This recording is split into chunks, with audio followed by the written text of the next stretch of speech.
According to psychiatrist and author Erich Fromm, the reality of this world is simply different for the present young generation. It's discontinuous, it's unstructured, its meaning is just not inherited as it was for earlier generations. In the following interview with freelance broadcaster Eleanor Fisher, Dr. Fromm criticizes today's new left, both for not taking past and future seriously and for not being revolutionary enough. Here's their conversation. How do you view the New Left movement? In the first place, I believe that the New Left expresses a very genuine feeling of deep dissatisfaction of the young and thoughtful and feelingful generation against the boredom, emptiness, deadliness of the life of present-day society. And they express also some kind of a vision of and hope for a society which is centered around man, his unfolding, his happiness, his aliveness, rather than on machines, on human relations rather than on bureaucracy, on processes rather than on things. And in this respect, I deeply sympathize with the ideas of the New Left. In fact, they have been ideas I have believed in for the last, what would it be, 50 years or so. However, there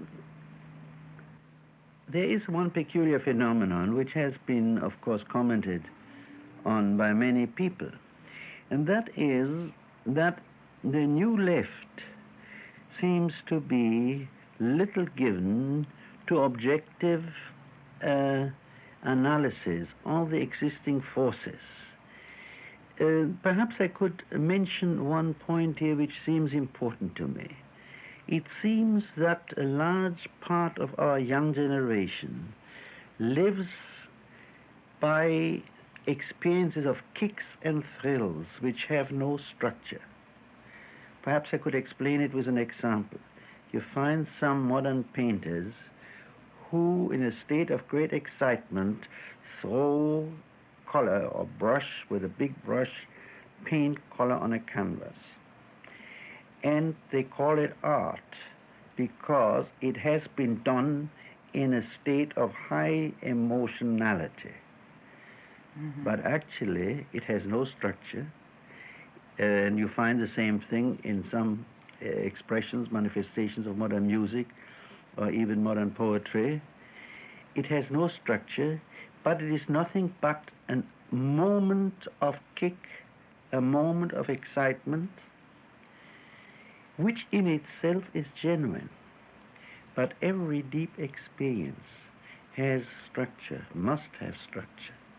Structure within oneself, structure within the sense of the individual being related to his society, structure in the sense of continuity from the past to the future. The young generation has often the feeling, or conveys the feeling, that they have no use for the past, but they also have no vision of the future. It seems that they are satisfied with the unstructured elements of the moment, with the electric shock which either a shout or a yell or a moment of excitement gives, or a drug, or any of the many forms in which a person can experience excitement per se. But unstructured excitement is really not part of life. It is basically dead, because all that is life is structured. Now, I know this is saying something about a very complex phenomenon. In very simple words, I meant to emphasize that it seems to me that the New Left shares very often this unstructured form of experiences with many other phenomena of contemporary culture which often are politically not radical at all. Can you elaborate on this? Well, I could elaborate perhaps by adding one thing. What has happened to us is that a unified continuum of the world, which existed still after the end of the Middle Ages, is breaking up.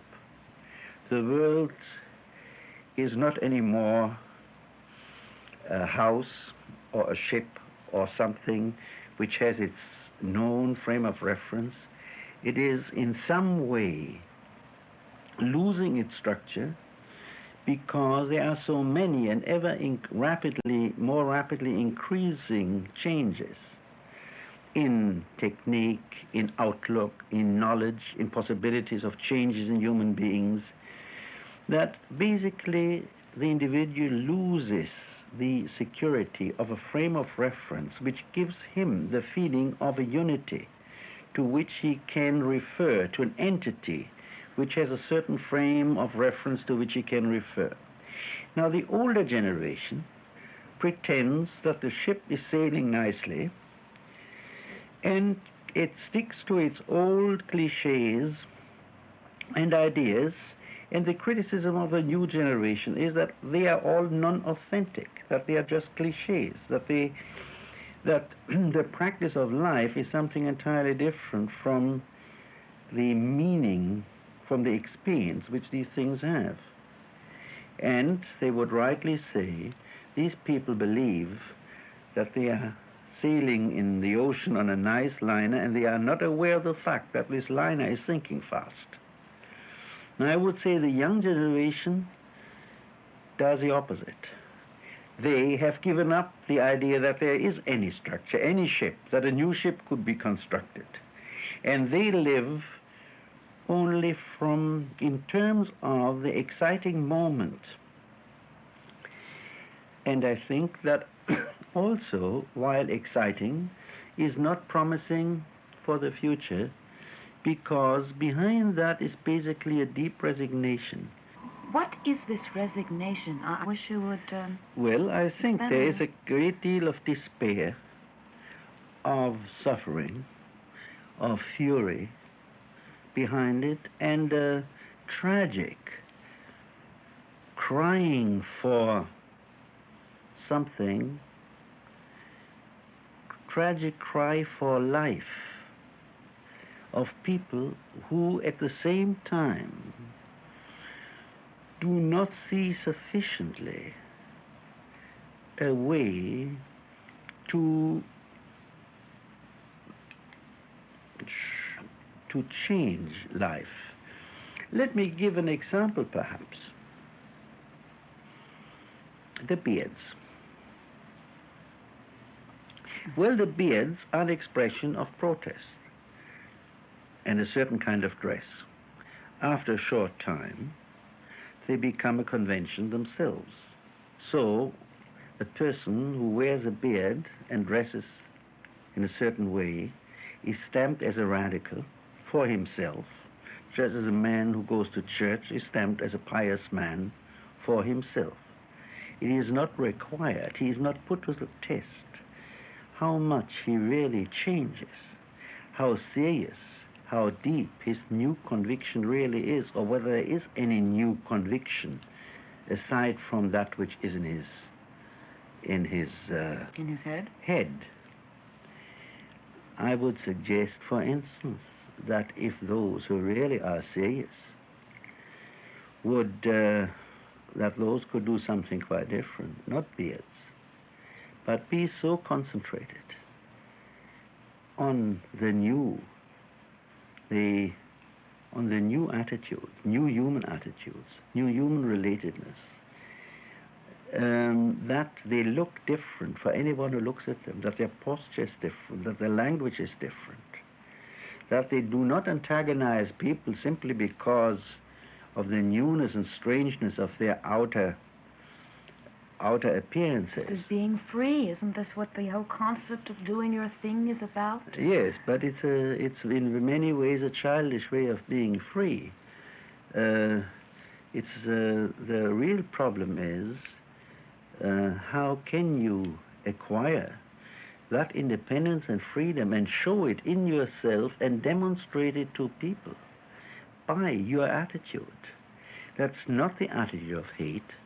That's the attitude of great independence, of great courage, of sober reasoning. Compare, for instance, what the Czechs and the Russian leftists do in their fight against Soviet conservatism and reaction. They are utterly objective.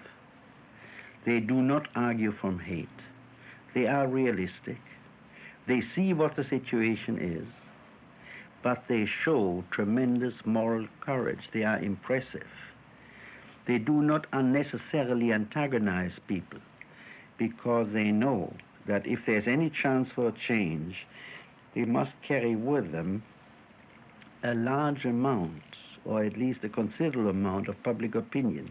Therefore, they cannot afford just to antagonize, but they can afford and must afford to show that they are different. Let me throw this out at you. The young people of the new left, particularly those who are perhaps on the extreme of this movement, claim that they are revolutionaries, and that to make a revolution, you don't first educate the majority to want the revolution. A revolution can be made with a minority. Therefore, it is not necessarily important whether you antagonize over small things like beers and clubs. Well, all this problem has been discussed very thoroughly by two great revolutionaries, one great revolutionary by Lenin from 1917 on until the early 20s. And Lenin would have called this just adventurism and phrase-making. Of course, it was the idea of Marx, it was the idea of Lenin, that you can make a revolution only if it's not a putsch. If you have behind you, if not the actual majority of the population, but potentially the majority of the population, if this majority will be behind you tomorrow, the idea which then later was developed by Stalin, namely revolution by terror, was an idea which is, of course, in contrast to Marx's idea of revolution. It is in contrast to the original ideas of Lenin, who started his revolution because he was convinced that Germany would have a revolution, and then this German-Russian revolution would really have a majority of the population behind it and would be a viable socialist society. But to consider a revolution in which one assumes that a small percentage of the blacks and a small percentage of the students will overthrow and conquer the government of the United States is just childish, and let us say Marcuse, as far as I can see, also says that this is not possible. The idea that one can make a revolution when the majority of people are against one is just at best romantic, unreasoned, unrealistic. It doesn't make any sense and leads only to strengthening of the military or fascist forces in a country. I should like, however, to make the footnote that I think most of the new left do not want to make a revolution. I think that most of them are sufficiently intelligent to know that there is no possibility, and in that sense I think Marcuse is a spokesman for many who really does not believe in the possibility of a revolution. It seems, however, that they do not have any alternative. That is to say, they see there is no possibility for revolution, but they do not see what else could be done to prevent the drift of our technological society into either war, nuclear war, or into the complete technotronic society, to use a word by Professor Brzezinski, in which man becomes entirely a cog in the machine, without feeling, without individuality, without conviction, without even any thinking beyond that which is necessary for the routine of performing a job. And this is indeed the difference between my own position and that of many of the New Left. In many ways, my own aims are not very different from what many of the New Left have expressed, namely the aim of a participatory democracy, of a tremendous activation of the citizen in his participation in the political process, in the industrial process, in every enterprise in which he is employed. In other words, I believe that we must change our bureaucratic pattern in which the individual is irresponsible because he has no responsibility, because our whole system is a bureaucratic one which does not give the individual a responsibility, that this needs to be changed. Furthermore, that our pattern of consumption needs to be changed, that the force feeding of the individual with commodities which leads to this passiveness must be changed, and that means the pattern of production must be changed. That means that investments must be made in the public sector, and that the only way to do that is high taxation, which would enforce much less consumption in the private sector. But all these questions are questions which I never discussed. I try to discuss in the book, for instance, the question that our whole economic scheme is ever increasing production. The idea that at one point one could stabilize production doesn't even occur. Now, it's perfectly true, even in a rich country like the United States, we don't produce enough for about 40% of the population, but we produce too much for about another 40% of the population. We waste. We must begin to discuss the question: can we visualize the economy in which there is a limit, a ceiling to the increase of production, and then it means that our sense of hope, of future, of happiness is not anymore the chasing after the idea or the dream of ever-increasing consumption. But in addition, I believe that all these things will not help unless we are aware that in order to live productively, one must have aims and values, and to come to grips with what the individual really aims at, what his values are. Indignation and protests are in themselves very valuable, but they are not enough.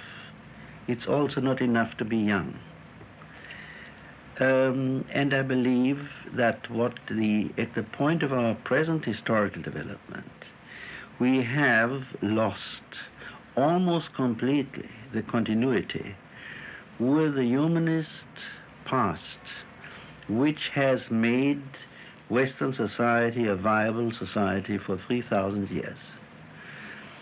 All the values which this past has created in the West, as until some time ago it has created them also in India and in China for many thousands of years.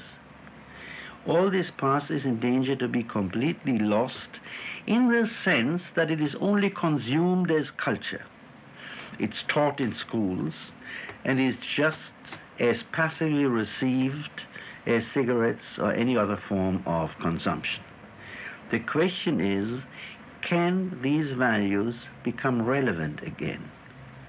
And this indeed requires that one goes beyond the phrase-making, that one goes beyond the purely political, although the political is very necessary, and that one analyzes the existence of the whole man and his need to have goals and aims and values and to ask oneself, which are the values and goals which one is pursuing, and which is a relevance of the humanist tradition for today.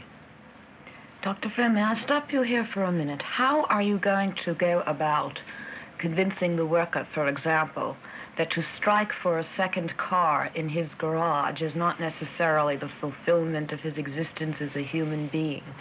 How are you going to convince people who are positive that they are living in the freest country in the world, let's say, and are the greatest examples of free men, that they are in fact not free? Well, this is a very good question, and being confronted with it could make one simply hopeless, because the answer is extremely difficult. We have this paradoxical situation that, quite in contrast to Marx's prediction, the working class in America is by no means a progressive class, but one of the most conservative, if not reactionary classes. We see, in fact, that we have seen that in the McCarthy movement, for instance, and we see it among some of the leaders of the radical left, that in fact the affluent part of American society is the most critical one, because they have already experienced that another car doesn't make them happy, that more consumption doesn't make them happy. You can see that quite consciously in many of the young radicals, who, a large part of them, come from middle class or upper middle class families, and you can see it among their parents too. Those who are below this level still believe, and who can afford only a second-hand car, still believe that happiness lies in the two cars and in the better cars and in this and in that. They are caught in the system which seduces them every day into feeling that more consumption is the aim of all life. Now, the question is, what weight that sector of American society which is aware of the emptiness of this kind of life, what weight it will have in at least influencing the process of in a direction which is conducive to changing the pattern. The question is really the most acute one in the upper half of the society, and not in those who are still struggling for material benefits or material benefits goods? And don't have enough, nor do they have the comforts, psychological, spiritual, human pleasures and interests which make life meaningful. Well, then is it your feeling that it is up to the well-educated classes who are aware of the mirage that most people are living in to educate people to understand the nature of life, the attitudes they should have towards work? And if so, how and through what means, considering the fact that the power structure itself, all the mechanisms that keep this ideology in place, have a stake in its perpetuation? You will find that everybody has a stake also in survival. Everybody has a stake also, the advertisers too, and the business executives too, has a stake in peace. And they have a stake also in a saner form of living. This is not such a closed front. This is not such a closed door. They see their own children. They see their children stealing at the age of 8. They see their children taking drugs. They see their children bored. They see a tremendous amount of violence, bitterness, aggressiveness around the world. They are human. All of us are. So this is not... the peculiar situation is today that not just one economic or social class is threatened. The whole population is threatened. The more thoughtful ones know it, and the less thoughtful ones don't know it, and therefore many of them think that some demagogue will save them. But that is an illusion. I cannot answer your question. If I could, in a satisfactory way, if I could, I would be one of the happiest persons in America. I'm looking for the basis for optimism. Well, this is a crazy society. I think the question is not whether we are healthy or not, but whether we suffer from a curable or an incurable sickness. That is to say, whether we have a chance to save ourselves and to survive, or whether we have not. There are many people today who are convinced the chance has gone.